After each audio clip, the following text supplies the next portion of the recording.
Hello, students.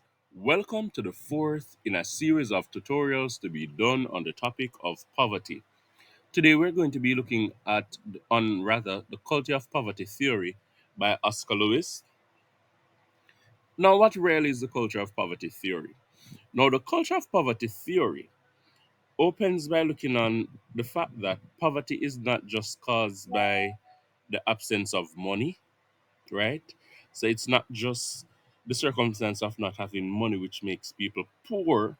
However, poverty is created by certain cultural and generational systems, value systems, and beliefs and behaviors.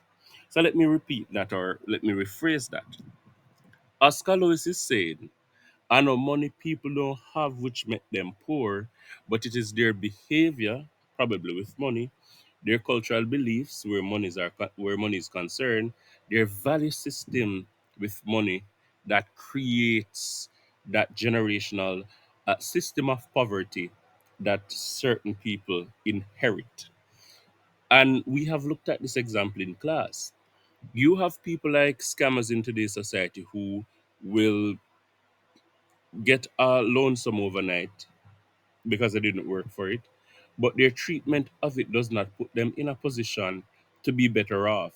And what happens is they just end up losing it. Think about how culture would have impacted that pattern or those behaviors. The culture of a scammer is to braff, is to live lavish, is to create an image that others can look on you to know that you are living a certain lifestyle. And in doing so, in keeping up those cultural behaviors and beliefs, what they do is they bleed out their money in the hype. Compare that to somebody who works hard or somebody who comes from a culture that teaches them save, invest, buy stocks. You don't need to boast.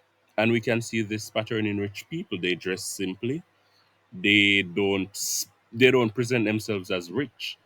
Uh, their money is invested and they don't braff it out, right?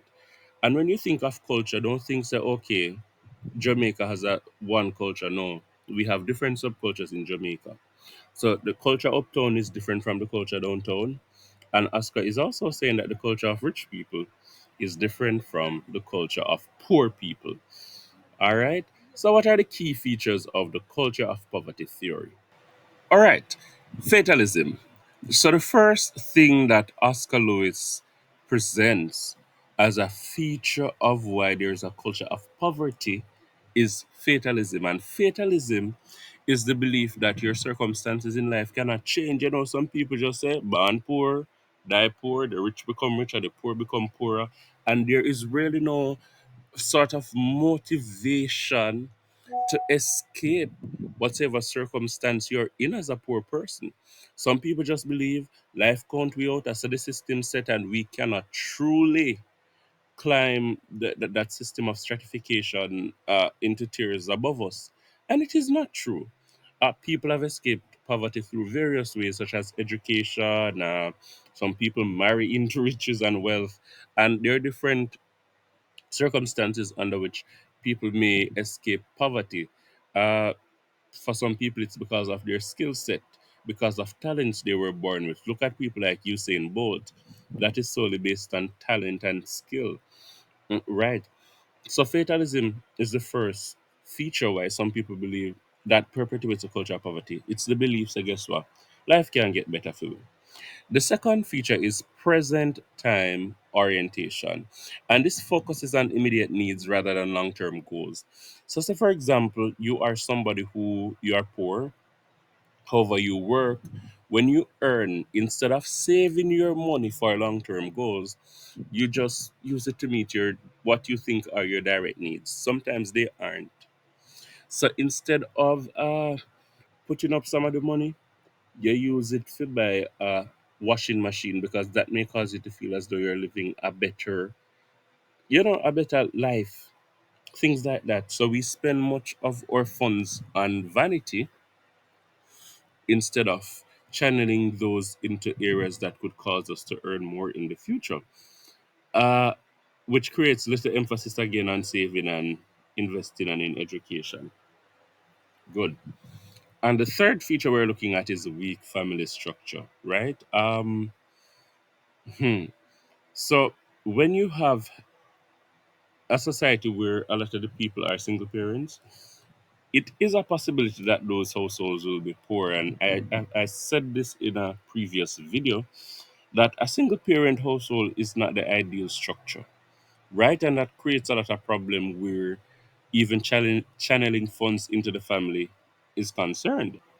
Because what you have is one parent trying to balance the role of nurturer and breadwinner. And we know that that is not an impeccable standard as it relates to running or operating a household. And as such, when you have weak family structures, what that creates are further problems, right? Good. All right. So some other features that aren't included here are like the failure of social institutions. So you will have a school that is supposed to prioritize education to ensure that children escape whatever their circumstances are, if it's poverty. However, failures in the education system can just create the perpetuation, well, a perpetual system in that it does not effectively perform its role. Okay, so what are the criticisms of the culture of poverty theory? It blames the victim of poverty. So the theory does not look any at all on how society plays a role in people being poor. How society probably distributes resources and how that affects people and creates poverty. All it does, it looks at what you do, which makes you poor, which might not be fair because imagine people being born into poverty. They have no control over that. So, right. Another criticism, it ignores structural factors like unemployment. If the government doesn't create jobs, how am I going to be employed? How am I going to escape poverty? Inequality. If uptown is treated different from downtown and I'm born downtown, how am I going to escape poverty? How is it my how is it my choice why I am poor? Which is what Oscar is saying. And it also looks on the lack of education and opportunity. So if I don't have these opportunities, how am I going to escape poverty, right? If I'm poor and I can afford education at the tertiary level, what am I going to do, right? And the last criticism is that often the theory is often used to justify neglect of the poor to reduce government support. Okay, so that takes us to the end of this tutorial. So basically, to recap, we said that the culture of poverty theory looks on the fact that guess what? Oscar believes that some people are poor not because they don't have money, but because their culture socializes them into being poor. He thinks that one of these factors, the key factors behind this, is fatalism, where people believe that they can't do better and so they just don't strive to do better.